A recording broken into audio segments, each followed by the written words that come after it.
Hello everybody. Now a lot of you guys have been asking me if I still play Dungeons and Dragons. I still do! And you guys know what this means. This means another one of my Dungeons and Dragons updates. Now, currently I haven't been able to play that much because, well, nobody really plays anymore, except for my friend Thundara91. He's a really cool dude. I'll give you his name in my description. See it right see it right. It's somewhere on the video. Now, as I was saying, Dungeons and Dragons. If nobody plays this yet, you really need to start playing. I already have a level 2 Paladin, which I've had for a couple of years now, but just nobody plays, so I can never level it up anymore.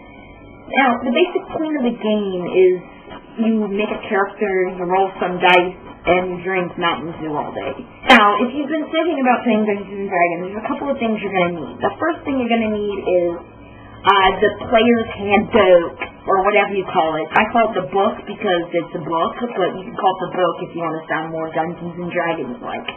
Now, the player's handbook is a really cool player's handbook. It's made out of ancient.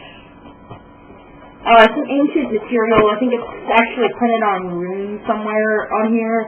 So it really helps in casting your spells because instead of having like the paper one, this one's actually made out of runes. So, you know, it might give you like a +3 on damage or something. I don't really know. Another thing I like to bring up is the cool selection of spells it has. Like my favorite one is Invisibility Sphere, and it functions like invisibility except that it's a sphere. You know.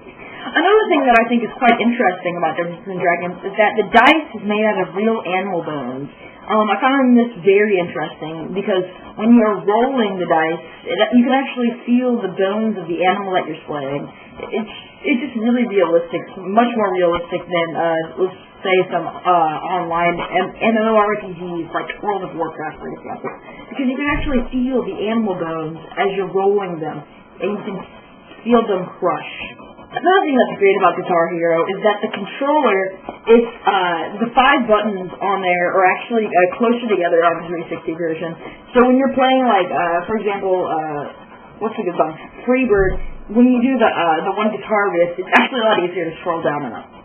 However, my favorite thing about Dungeons & Dragons is just about how many people play it. I mean, just nobody plays it, and there's just so many people that play it. You can find people everywhere, like Thundara91, for example. He's probably the best guy that plays it. He's really cool. He's my best friend, and I chill with him like every day.